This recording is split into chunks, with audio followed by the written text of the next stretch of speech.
Halo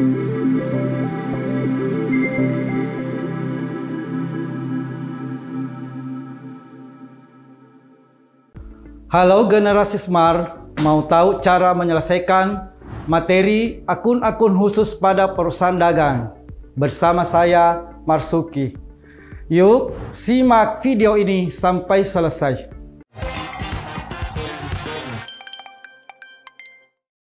Generasi Smart, tujuan pembelajaran kali ini adalah dapat mengidentifikasi akun-akun khusus perusahaan dagang.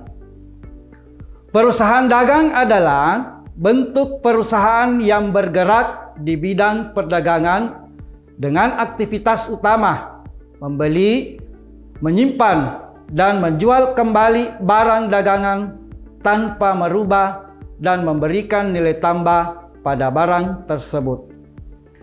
Maka yang membedakan dengan akun-akun yang muncul pada perusahaan jasa, yang pertama adalah akun pembelian.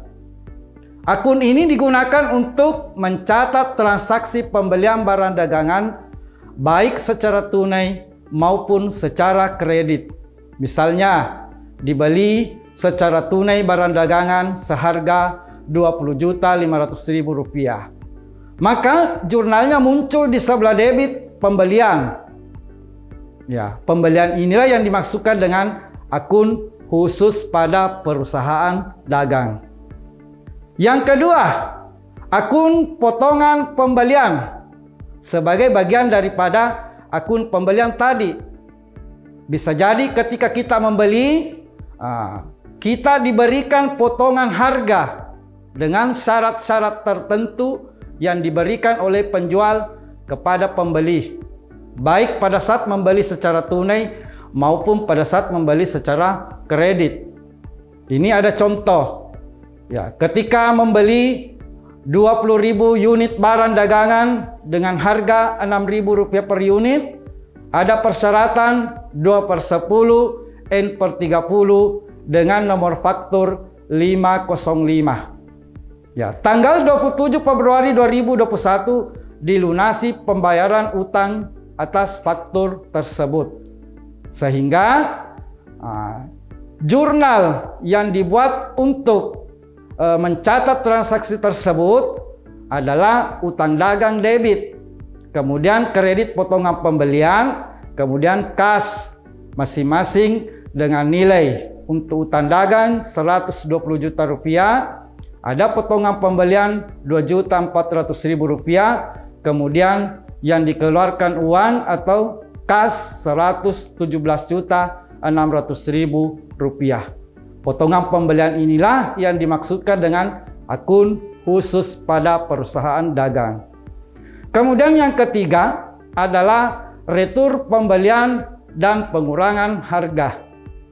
Akun ini digunakan atas transaksi yang terjadi di mana pembeli mengembalikan barang yang telah dibeli sebelumnya karena barang tersebut misalnya rusak atau tidak sesuai dengan pesanan ataupun cacat. Akun selanjutnya adalah beban angkut pembelian.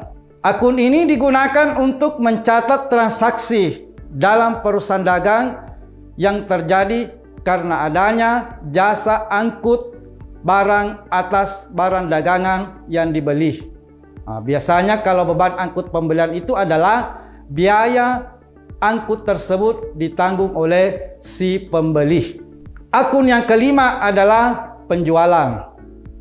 Akun penjualan ini digunakan untuk mencatat transaksi penjualan barang dagangan baik secara tunai maupun secara kredit.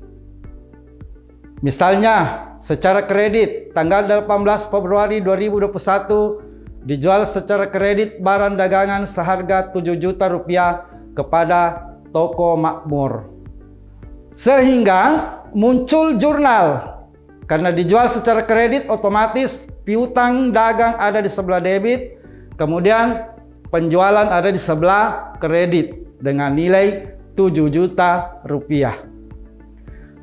Kemudian selanjutnya yang keenam, retur penjualan dan pengurangan harga. Ini juga merupakan akun kontra daripada penjualan.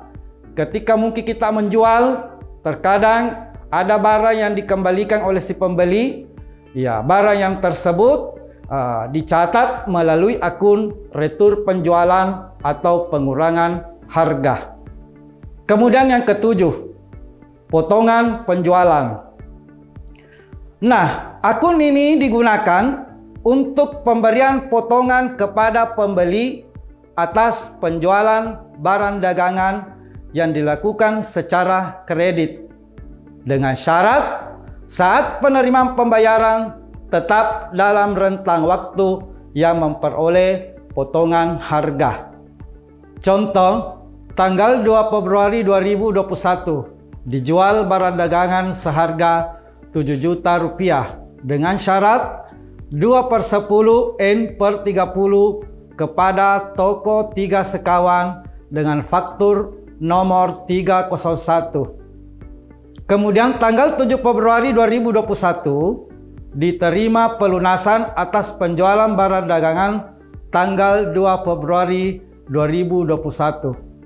Sehingga pada pencatatan transaksi mengakibatkan piutang dagang bertambah berada di sebelah debit sebesar 7 juta rupiah dan penjualan bertambah di sebelah kredit sebesar 7 juta rupiah.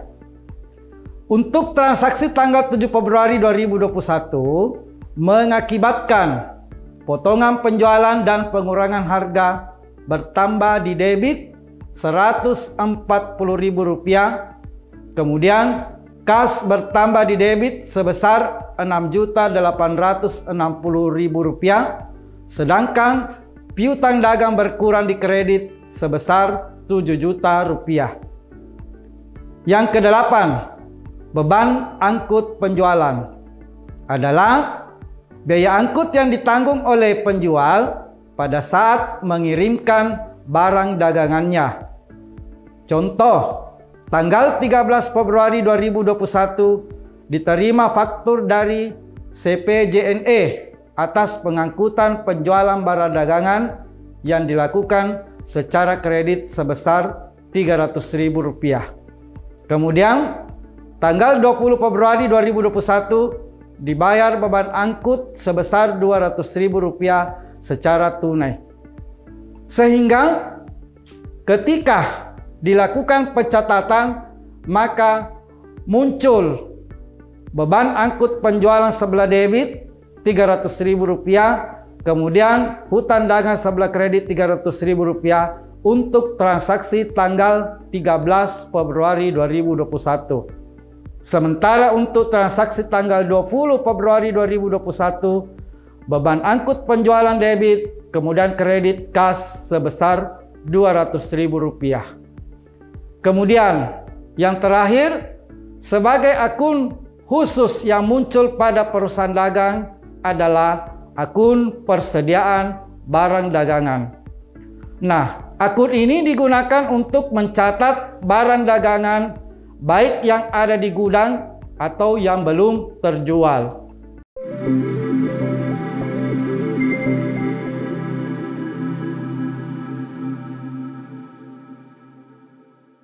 Semoga membantu ya generasi Smart. Sampai ketemu pada pembahasan materi selanjutnya.